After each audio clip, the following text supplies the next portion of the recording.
It's the year of the hopping rabbit, and all of Asia is getting ready for the Chinese New Year. The rabbit in the Chinese zodiac is a symbol of longevity, peace, and prosperity, and so 2023 is predicted to be a year of hope.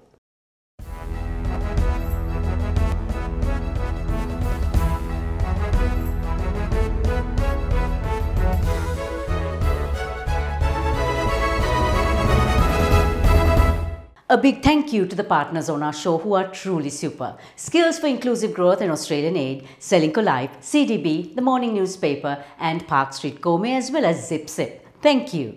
If you like Kaleidoscope, subscribe and follow us on YouTube, Facebook, Instagram and LinkedIn. Did you know you can open a digital fixed deposit with just 5,000 rupees? Open a CDB iDeposit digital fixed deposit today. CDB, your friend. So let's take a look at the week that was on CDB Snapshot. IMF approval for the extended fund facility of $2.9 billion slated for Q2 will be delayed as negotiations with commercial creditors are likely to be pushed back to the second half of 2023 and the resolution only by end of 2023. Nearly 200 global economists call on creditors to cancel Sri Lanka's debt, asking all lenders to share the burden of restructuring. And the central bank governor urges India and China to write down Sri Lanka's loans as soon as possible. Jaffna makes it to the CNN Travels list of Asia's most underrated places. A 9-year-old girl finds the tooth of a megalodon shark in the waters of Calvert Beach, Maryland. The South Indian film RRR's Natu Natu wins the Golden Globe for the Best Original Song.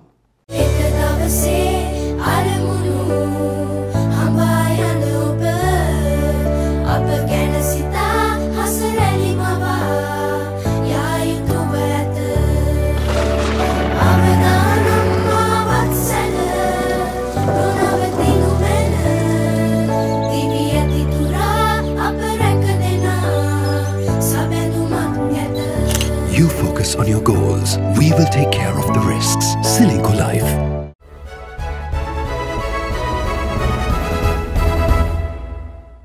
Welcome to our Srilanka Life News Capsule, and we begin with a look at our money-guzzling state-owned enterprises.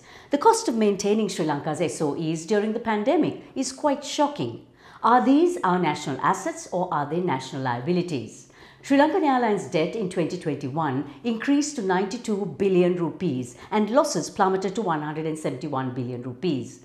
The Ceylon Petroleum Corporation debt increased to 693 billion rupees with losses of 82 billion rupees. One of the few SOEs to reduce both debt and losses was the Ceylon Electricity Board, where debt decreased to 33 billion rupees and losses to 21 billion rupees. But then, our next story is about the power struggle.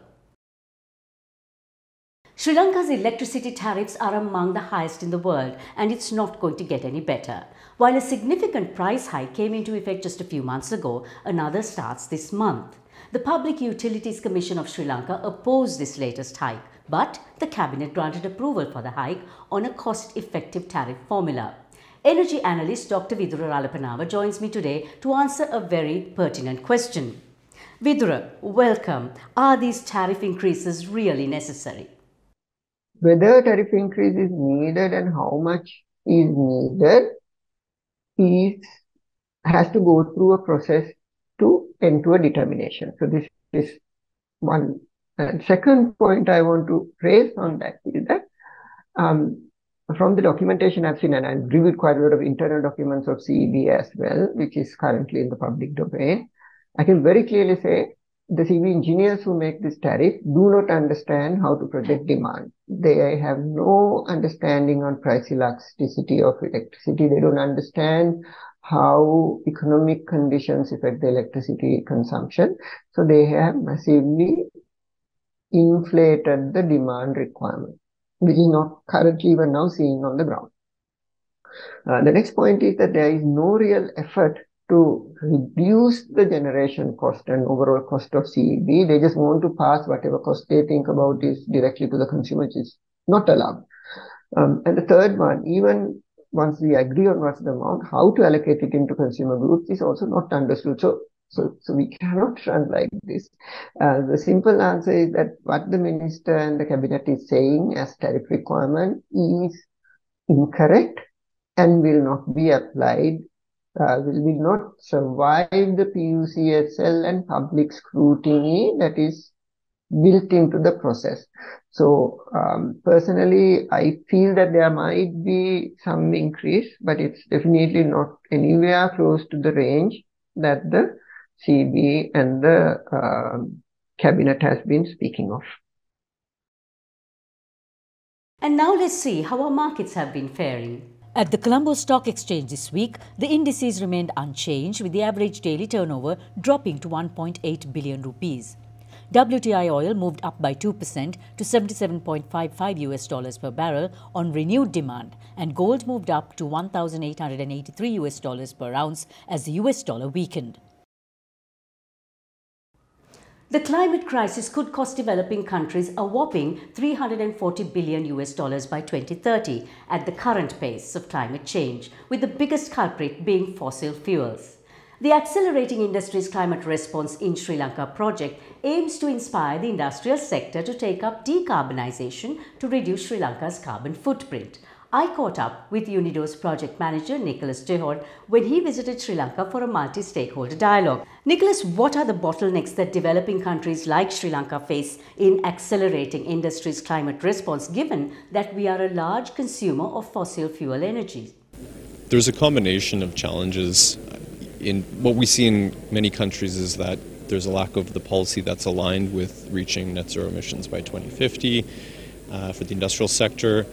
There's also bottlenecks in terms of just the capacity to deliver on that policy. So do we have the experts we need on the ground in terms of installing renewables, taking energy efficiency measurements, and additionally there's challenges with respect to finance. Do we have the funds that are necessary for industry to make adjustments, invest in new technologies and measures?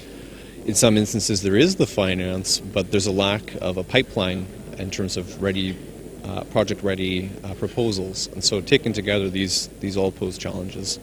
So what do we need to do in the immediate to accelerate our industry's climate response? There's a lot of opportunities. Unfortunately, with the project that UNIDO will be undertaking, we're already taking action in terms of supporting to train experts on the ground in terms of energy management systems, which is an immediate step that can be taken to improve the energy efficiency of an enterprise.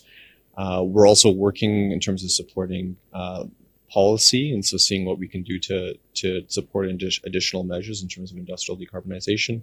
And then we will be also working in the new year to start looking at how we can support things on the finance side. So there's some immediate things that are happening. There's some things that happen just a little bit into the near future, but taken together, the hope is that this project will help reduce by 2030 emissions from the industrial sector by 7%. The hair recycle project uses waste hair from salons across Belgium to create sheets of matted squares that absorb oil and other polluting hydrocarbons before it reaches a river. They also make biocomposite bags from this hair. On S4IG Let's Talk today, we are at Barefoot, chatting with interdisciplinary artist Leila Gonadua.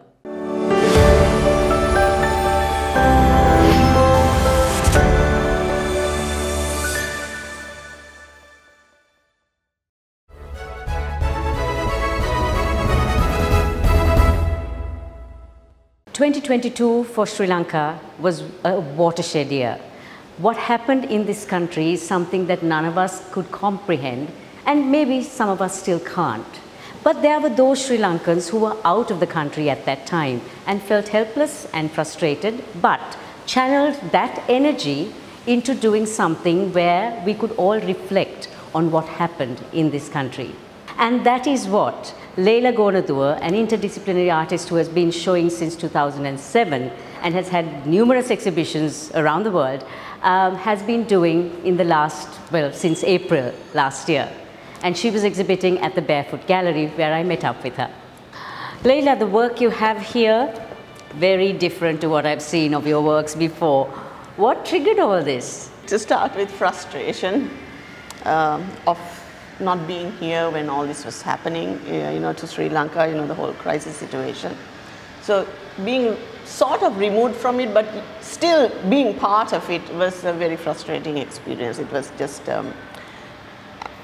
I tried to get involved as much as possible, but it was still not enough. And I was working on another collection, but soon my drawings were turning into my connection with Sri Lanka, and also the fact that the last exhibition was very much part of Sri Lanka and migration, and I had traveled so much for it. Very soon the art grew into, art was inspired by my travels and what I thought Sri Lanka to be. There was that sense of helplessness, and you also got the feeling that you needed to be here in some format. Very, very much so. It was, there were certain things that were sort of, had me staying out.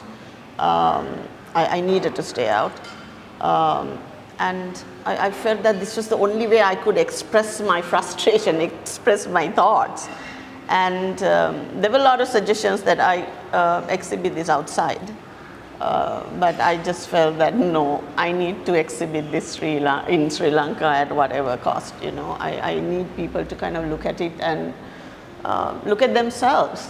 But wouldn't it resonate outside, given that we were in the world news, making headlines all the time? We were in the world news, but I don't know, I just had this strong need to kind of show it here. A simple Sri Lankan landscape, not, at first glance you don't see that it's very, controversial pieces of work. It's not in your face. I wanted that subtlety, because that subtlety is what also how we operate as Sri Lankans. Whatever is thrown our way, we are first very bothered about it, and then we very soon kind of, this whole defense, survival tactic, I would say, more than a defense mechanism, kicks in. And we're like, oh no, we can survive this, it's okay, and we completely ignore everything. So that's what I wanted this to be. So I am truly fascinated by that, the largest of your pieces here, the installation. Tell me how that came to be. I actually wanted to work with the imagery that came out of the crisis. And was wondering how well I could do this. And then even a photograph that somebody has taken, it's got a fragility, about it. And I thought, no, I'm going to cut this into strips, and if I weave this, so many different photographs, but if I weave it together, it's stronger. And I could turn it into anything I want, and I wanted another landscape. So I made a landscape, but with imagery that they had taken off the struggle. Like you said, Sri Lankans have this way of packing everything in and moving on. I started, I would say, in April drawing, and then by November I had this whole collection, and I was like, well, I'm going to put it out. This Christmas, walk into a treasure trove of luxury retail at Park Street Gourmet and be immersed in a gastronomic discovery of fine food and wine. Park Street Gourmet, Colombo's first gourmet experience.